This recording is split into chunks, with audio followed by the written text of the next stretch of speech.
Okay, what is a muscle car? Now let's talk about a muscle car from like the typical thing we would label as being a muscle car throughout the eras. Okay, so go back to the 60s, 70s, 80s, and 90s, even today. From a performance standpoint, what is a muscle car? So if you go back to the original muscle car era, and you talk about cars like, let's say, the typical car sold in the greatest numbers, right? Because there were, of course, there were ringers and there were specialty cars and super tuned cars and everything else. But I'm talking about just the typical package that the typical person would buy, order, and what everybody would consider to be a muscle car. So, 383 Roadrunner, typical 383 Roadrunner. Bottom 15-second car, 15 teens, 15 O's, a really good one with a good driver going to 14s, 1490, 1480.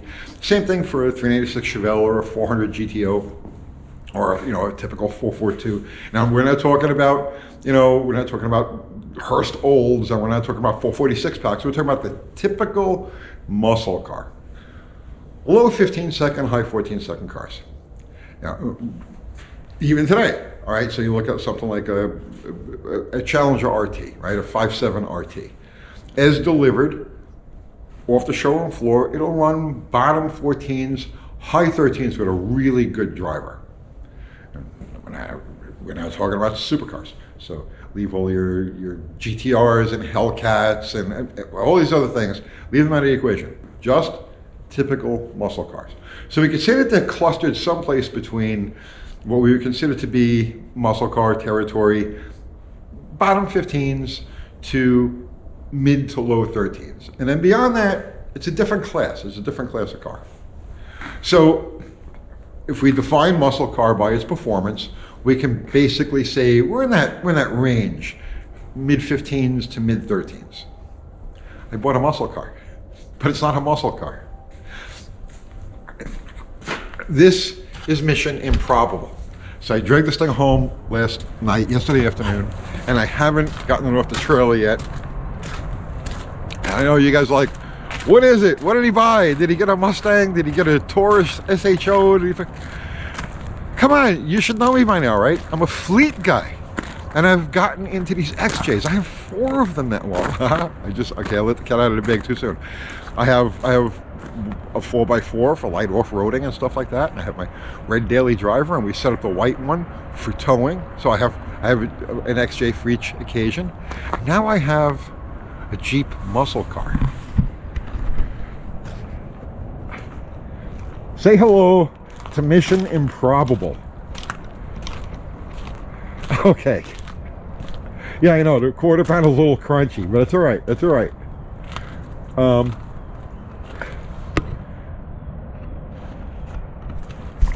Okay, so by what stretch of the imagination could anybody consider that to be a muscle car? I'll tell you how. That one is a unicorn. And the reason I bought it, the reason I jumped on it, is because it's a combination that is exceedingly hard to come by. Anybody could have ordered one. It's a special car. Anybody could have ordered one, but very few people did. Okay, what this is a 2-door, which is the lightest package possible, with the 4-liter, and it's 2-wheel drive, okay, and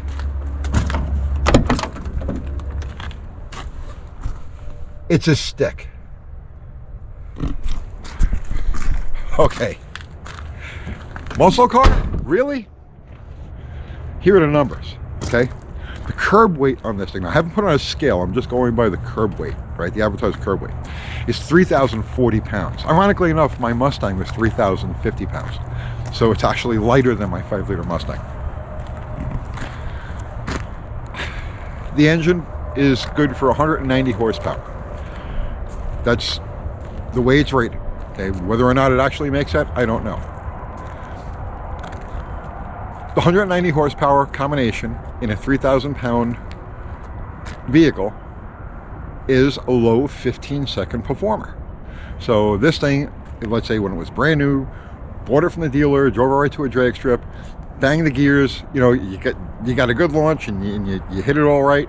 Yeah, it's a bottom 15-second car. This thing would be, I think, just going by the numbers, this thing would be right there in the running against a typical Roadrunner or Chevelle or, okay? It's a muscle car. I know. It has the 5-speed in here. It's got, I know this is crazy, right? I didn't think it was this deep. It's got a 3.83 first gear. Think about that for a second, okay? The automatic version comes with 355s, but this one here, this stick, comes with a 308 rear. So, I mean, the torque multiplication through first is just off the chain, okay? 3,040 pounds. On paper, a low 15-second performer, stock. But now this is going to be mission improbable, right? And our goal with this, right, here's the goal. I'm going to be very specific right now, and I'll repeat it to over and over and over again as we work through everything with this Jeep. The goal here is to get this thing to run a 13-second ET, like a 1399. Be happy with a 1399. Using nothing but the stock parts. So we go back to the concept of the Mission Impossible build, where we were looking to get 1 horsepower per cubic inch out of a stock motor. I mean stock, meaning all of the parts. Okay, the way I defined it was it had to be a Rock Auto build, or in other words, any parts that went into the engine had to come from Rock Auto, right? So it's that, you know, no speed equipment, but just massaging and working with those stock replacement parts. We're going to set the same parameters with this. The only parts that we're going to use on this vehicle are ones that are directly available through like Rock Auto, okay, or a pull apart, you know, just, and we're not going to mix and match gears. I know right away people are, you got to put this injector on it, you got to put that intake manifold, you got to use this. No, it's a 1986, and from a mechanical standpoint, there's a couple of things we're going to change from styling wise about this. I'll get into that later, but we're going to stick within that 1996 year, because the spirit of this whole endeavor is to see what we can do with the stock parts. And we're going to modify this thing, or work with it, we're going to refine it from bumper, literally, okay, quite literally from bumper to bumper, from roof to tires, right? We're going to blueprint and make every single system, every component of this car, truck, Jeep, what do you even call them, as efficient as possible, in the goal of hitting a 13-second ET with it. Now, I know this can be done, but I also know that it's going to be a difficult, long ride. So this isn't going to be like one of those, oh, well, we'll just do this, and poof, it'll spit that ET out. Oh, there's a long way between where we are right now and where I want it to end up. But this is going to be a permanent member of the fleet, and it's going to be an ongoing thing. We'll get it running. I haven't heard it run. I have no idea. The motor could be toast. The transmission could be shot. The rear end, I have no idea. Haven't gotten it running yet. We're going to get it cleaned up. It's a mess. We got to get it running. Get some baseline runs on it. And then little by little, we'll just keep refining, and get it. We're going to pick up a draggy so that we're not only running it at the track, but just to keep things official and on the up and consistent, we're only going to base our numbers on what we can pick up at the track. So I'll show you, let me give you a tour of this thing real quick. It's the paint on it is actually really nice. It's got some dents, you know, it's got some dents. The rear quarter, I have no idea what happened here. There's no, you know, what's weird about this is that it's crunched the way it is, but there's no marks where this is just like dirt. There's no marks on it where it could have been hit, but yeah, it's got, I'm not going to dwell on the negative. Somebody did steal the cat out of it, which is okay, because the cat would be coming out. Anyway, I just have to paint this clean, makes a nice appearance. Front bumper is a little denty. Now, one of the beautiful things about these XJs is that this thing needs a couple of pieces. Talk about Rock Auto. These marker lights, these marker light assemblies here, are only $5 each, brand new through Rock Auto. It needs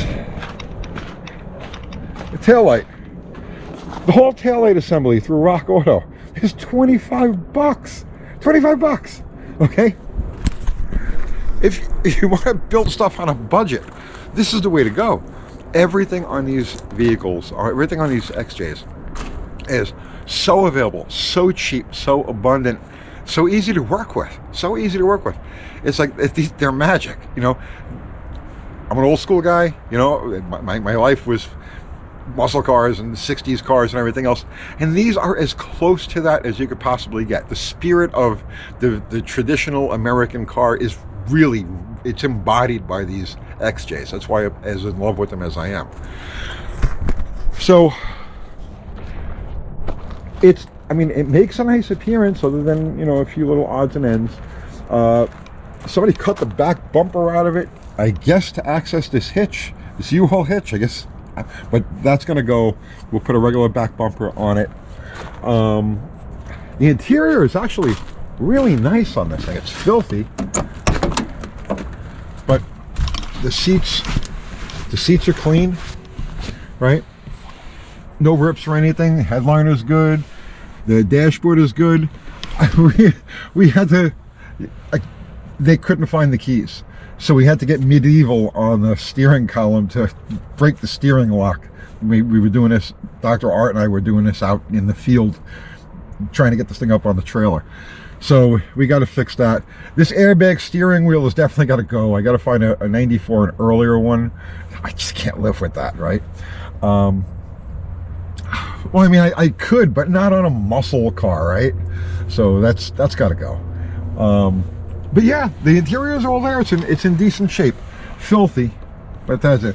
You got to throw a windshield in here. A sign fell on it, is what I was told. So we're gonna have to throw a windshield on there.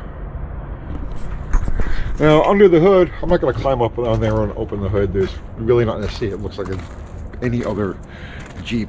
But it's a 4-liter. It has air conditioning. It's got roll-down windows, it's like a bear stripper. The only option this thing has is air conditioning. So we're gonna do an air conditioning delete on it. We're just gonna pull all of that stuff out. There's a Dorman replacement, like an AC bypass pulley that is it's like 40 bucks or something like that. So we're going to delete the AC on it. They came standard with power steering, so I'm going to leave the power steering in it. And again, the whole thing with this is we're going to work with the parts that are there. We're going to maximize each of the parts, each of the systems, and whittle away at the ET. So when are we going to get started on this? I'm probably going to clean it up over the next couple of days, but I can't get too involved because right before all of this started, the thing with the Mission Impossible, and I've been derailed for the last 3 days with this whole, 4 days with this whole scene. So right before all of that started, I was working on the Belvedere. We pulled it over here because I have to do some cleaning, grinding, and welding, and I don't want to do it in the shop. So this is the first thing I have to get done. I got to get this car ready so that I can drop the motor into it, the propane motor, and we could start screwing around with that. So before I get into actually getting anything mechanically done on that XJ, I got to get that finished. So now on the 361, our propane motor. So we know that this thing runs. We had it running, so we know that we have a basic starting point where at least it'll function. How well it's going to function, I have no idea yet, but that's where we're at with that aspect of it. But we still need to fit this to the car. We made these motor plates where we were at the old shop, but this is all mocked together at the moment. I needed water pump housing gaskets. I actually just got them, so I needed 2 sets of those, you know, one in front of the plate, one behind the plate. So that's good to go. I can button everything else up on the front. We got the plumbing squared away to the regulator. The regulator needs a constant supply of hot water or it ices up. Like it'll idle okay, but as soon as you give it gas, it just frosts. So we got hot water going to it. It's little stuff like this that just takes forever when you're doing any type of project like this. When you're building from more or less from nothing. It's all, finding all of the brackets, cleaning, painting, getting all of the right hardware. It's just time consuming, and I still have many hours of that left to go on this particular thing before it's ready to bolt in. Now before I can bolt it in the car, I gotta get the transmission together and bolt it to it. I'll explain that in a second. So the tranny's good to go, valve body's good to go, I just gotta stick that in there. Somewhere along the line, I lost or threw away the tail shaft for this transmission. So I ran over to my buddy Andy Mays, he gave me this thing, but it's got no parking mechanisms in it. So now I got to go strip a transmission and get the parking stuff before I can put that in there.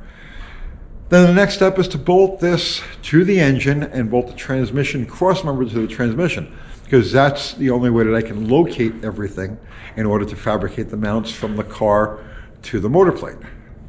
Yeah, I know, this is very time consuming, but that's my mission now. That's what we're going to work on now before I get derailed any further than I already am on our Mission Improbable. But while I'm here, I'll just give you a quick update on everything else. Slaghammer is the next thing to go to the track. I have been so tempted. There are so many things I want to do with this thing, but I don't want to touch it until we get it out one more time. So the last time we ran it, she was a little fat. She was dumping some fuel in the front of the engine, and we found a misstamped jet in this corner. It wasn't misstamped. It was stamped as like a 72, but it was drilled out to like a 98. So we got a proper sized jet in there now, and before I make any other changes or do anything else to the car, I want to run it just the way it is. So 2 weeks, I believe it is, not this weekend, the following weekend, track opens and we'll be out there with that. Now, a lot of you guys have been asking me about the Plan Z. You know, a couple of people are like, oh, you abandoned Plan Z. No, I got rid of that roller. I got rid of the dart. The mule, the Belvedere, is what that 6-cylinder is going to be worked out in. And once we've got the propane thing, once we've reached a point of satisfaction with the propane engine, it comes out and then she goes back in. So Plan Z is intact. It's just waiting her turn. Right? This engine, this whole thing is going to take a lot more work, a lot more head scratching than I had anticipated. You know, it's been frustrating, but we haven't forgotten about it. It's just on the back burner for the time being. She's sitting there nice and waiting her turn. This 4.0 right here, so this was the engine we were doing our first engine job with, the series, your first engine job.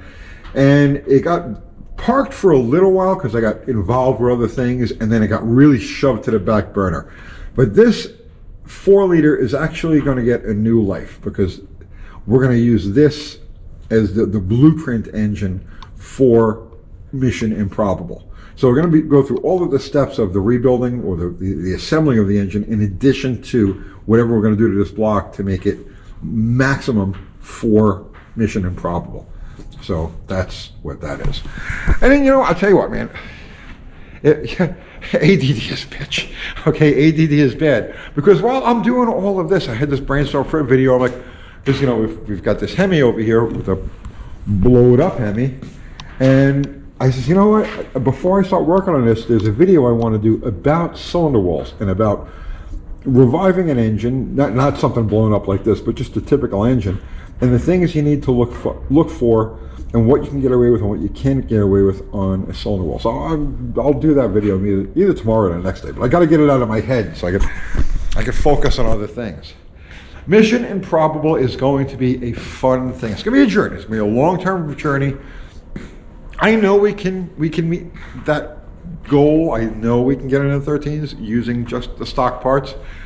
It's going to be a long trip, though. It's going to be a long trip.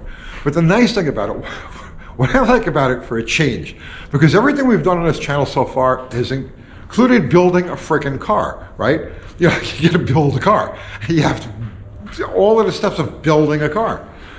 It's time consuming. There's hundreds of hours that you never see in video, where it's just hunting parts, fitting things, grinding things, making them fit, cleaning them, painting them, sorting them, and the assembly work. I'll tell you what, for every like 10 minutes of video, there's like 20 hours of work that goes into this stuff. And I'm not the type of person, I will not do the kind of content where you just stick the camera and make it go fast, you know, while you're zipping around. No, I don't do that kind of stuff. So it's to our detriment because there's tons and tons and tons of work that happen that never get covered on the channel. But it's not anything anybody really wants to see or needs to see. It's like, I just don't get that kind of content. But anyway, the nice thing about Mission Improbable is that it's a vehicle I don't have to build from scratch. All of the parts are there. I just need to like work through them. And that's really the first time we've ever tried anything on this channel. Like it's a crazy experiment, right? It's the typical way people go about doing things. So that's going to be fun. It's going to be a relief compared to these other freaking disasters that are. All right, so that's the update for now, and I'll catch up with you tomorrow. Oh no, I don't end videos by saying that. I say I see you tomorrow. Even though a lot of times I don't actually see you tomorrow. It's like 2-3 days before I make another video, but it's like it's habit. It goes back to the beginning of this channel when we had to do a video every single day in order to get the numbers up. See you tomorrow.